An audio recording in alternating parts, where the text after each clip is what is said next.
Ready Jim. Kipper Weekly Report, March 7th, canceled. The Senate this week on Saturday passed a stimulus bill for COVID relief, $1.9 trillion. Yes, that's trillion with a T.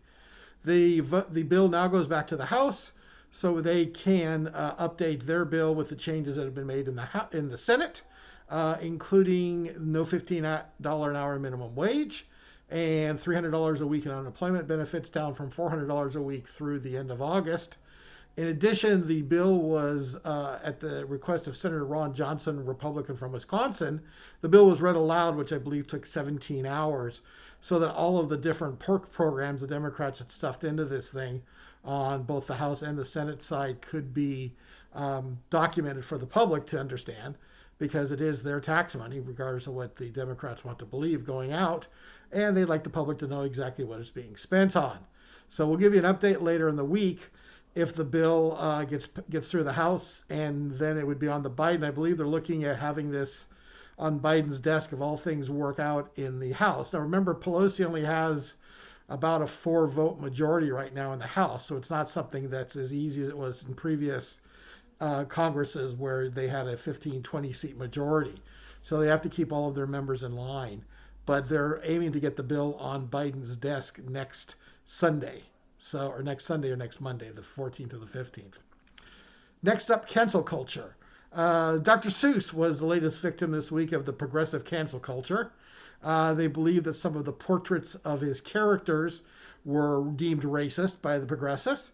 And also President Biden, for his National Reading Day, which is traditionally on the birth date of the Dr. Seuss author, was the Seuss books were dropped from the approved reading list that Joe Biden puts out that the president puts out every year for the National Reading Day.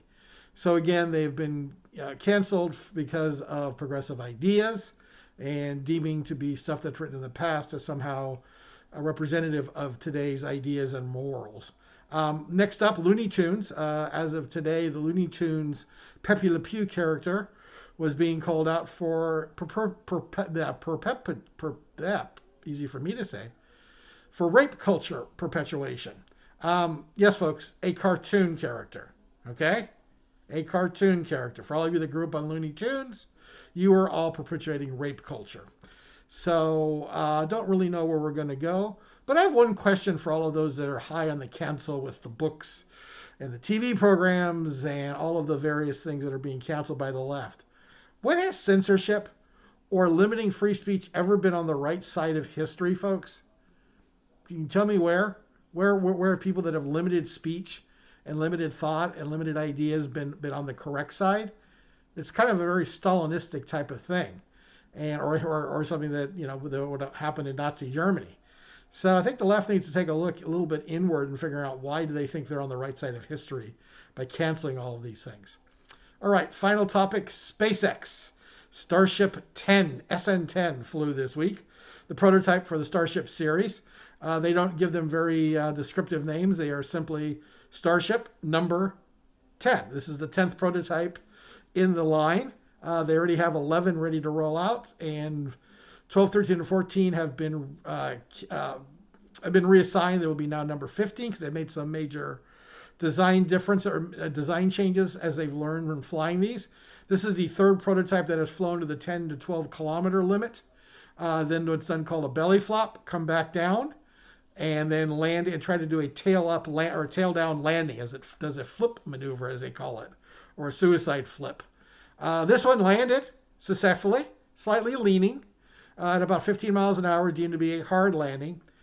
Successfully sat on the pad for about 7 or 8 minutes, and then unfortunately exploded in quite a glorious blast, spreading wreckage all over the place, all over the pad and into the dunes and down on South Padre Island and Boca Chica. But they're doing a failure analysis to determine what happened. But as they said, SN11, the next one in line, is ready to go.